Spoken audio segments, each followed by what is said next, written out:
Mega parents day సమావేశానికి విచ్చేసినటువంటి ముఖ్య అతిథి గారు మన సర్పంచ్ గారికి, అలాగే స్కూల్ చైర్మన్ గారికి, అలాగే స్కూల్ టీచర్ గారికి, అలాగే పేరెంట్స్ పిల్లలందరికీ కూడా, ప్రత్యేకించి హెల్త్ మేడం గారికి కూడా, వైస్ చైర్మన్ గారికి అందరికీ కూడా నమస్కారాలు తెలియజేస్తున్నాను.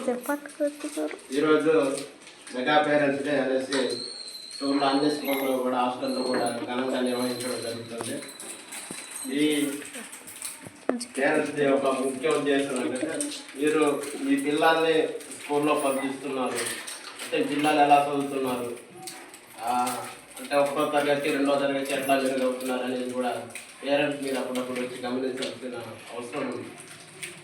అయితే స్కూల్లో వచ్చి పిల్లలతో పాటు మీరు వచ్చి అంటే మా పిల్లవాడు ఎలా చదువుతున్నాడు అంటే 1వ తరగతికి 2వ తరగతికి చేంజ్ ఏమైనా అయ్యాడా లేదా, లేకపోతే ఇంకా ఆయనకి ఎలాంటి చదువు నేర్పిస్తాను మేడం అనేసి మీరు కొద్దిగా ఎట్లాంటి పరిస్థితులైనా ఒక 2 దెబ్బలన్నా కొట్టండి, మా పిల్లవాడికైతే చదువు రావాలి అనే అంత మీరు ఒక పట్టుదలతో చెప్తే బాగుంటుందని నా కోరిక.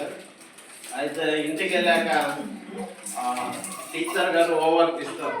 హోంవర్క్ ఇచ్చాక మీరు కూడా పిల్లల్ని కొద్దిగా మందలించారు. మీరు టీచర్ గారు ఏం హోంవర్క్ ఇచ్చారు, ఆ హోంవర్క్ మీరు చేస్తున్నారా లేదా అనేది పిల్లవాడు కంపల్సరీగా అడగాలి. మీరు ఏంటంటే మీ పనులకి వెళ్ళి వస్తున్నారు, మీ పని మీరు చూసుకుంటున్నారు, లేదంటే ఆ పిల్లవాడు ఆడుకొని వచ్చి ఇంట్లో ఉంటున్నాడు, లేకపోతే మీరు మనం చదువుకోలేదు కాబట్టి కనీసం మనం చదువుకోలేదు కాబట్టి ఒక మాట అడగాలి. ఇది అక్షరాన్ని ఏమంటారు, దీన్ని ఎట్లా చదువుతారు, ఈ పదాన్ని ఏమంటారు, ఏబిసిడి దీన్ని ఏమంటారు మీరు అడిగినట్లయితే పిల్లోడు కొద్ది గొప్ప భయం అనేది ఉంటుంది. అట్లాంటి మీరు అడగడానికి ఆస్కారం ఉంటుంది. ఎంత చదువుకోనైనా కానీ అడగచ్చు. దీన్ని ఏమంటారు, ఈ అక్షరాన్ని ఏమంటారు అని అనుకున్నారనుకో, వాళ్ళు ఆటోమేటిక్గా కొద్ది చదువు మీరు కూడా కూర్చోబెట్టండి, ఇంట్లో కూర్చోబెట్టండి.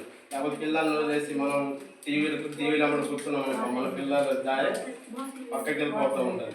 దయచేసి కూడా పిల్లల్ని కొద్దిగా జాగ్రత్త వహించండి. అప్పుడప్పుడు స్కూల్కి వచ్చి అబ్జర్వేషన్ చేయండి. మీ స్కూల్ కమిటీ మెంబర్స్ ఉంటారు, బాత్రూమ్స్ ఎట్లా ఉంటున్నాయి, లేకపోతే క్లీన్ అండ్ క్లీన్ ఎట్లా ఉంటుంది, స్టడీ వర్క్స్ ఎట్లా ఉంటున్నాయి. ఒక్కోసారి స్కూల్ టీచర్స్తో మీరు మొమెంట్ అనేది కలిసి మాట్లాడిన తప్ప అనేది ఏం లేదు. అట్లాగే ఉంటుంది, కొంత భయం అనేది ఉంటుంది. ఇక కలివిడిగా మాట్లాడుకుంటే బాగుంటుందని నా కోరిక. అయితే యోగా సమావేశం అన్నారు కదా, పిల్లలకి కూడా మీరు పొద్దున్న లేవగానే పని చేస్తూ ఉంటారు. మీరు పని చేసే దాంట్లో యోగాసనం కలిసి వస్తే దాంతోపాటు మెడిటేషన్ కూడా చేయండి. మెడిటేషన్ అంటే ఆసనాలు కొద్దిగా ఉంటాయి. హెల్త్ మేడం గారు వచ్చారు, ప్రత్యేకించి దానికోసం వచ్చినట్టున్నారు. అయితే యోగా కొద్దిగా నేర్పుతా. యోగా చేయడం వల్ల ఏంటంటే క్రమశిక్షణ అనేది మంచిగా ఉంటుంది. మనకి తిరుగుచాట్లు పెరుగుతాయి, మనసు అనేది ప్రశాంతంగా ఉంటుంది.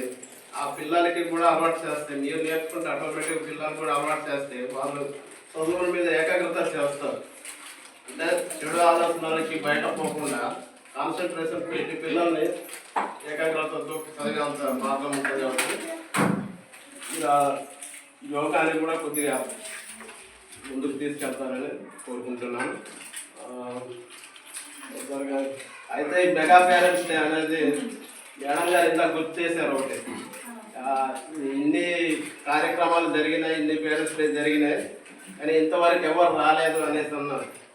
అయితే మెగా పేరెంట్స్ డే అంటే జనంతో కూడిన మీటింగ్ కాబట్టి పేరెంట్స్ అన్నప్పుడు అందరు రావాలి, కంపల్సరీగా అందరు రావాలి. వస్తే దాన్నే మెగా పేరెంట్స్ డే అంటారు. 2-3 కలిపి చేస్తే దాన్ని మెగా పేరెంట్స్ డే అనే దానికి అర్థం లేదు. కాబట్టి అందరూ కూడా మీ పిల్లల్ని మీరు మంచిగా చదివించుకోండి.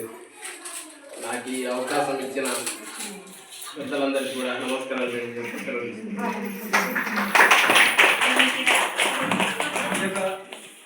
ఈ ప్రోగ్రామ్ని ఉద్దేశించి పెద్ద కమిటీ సభ్యులు చాలా చక్కటి విషయాలు చెప్పడం జరిగింది.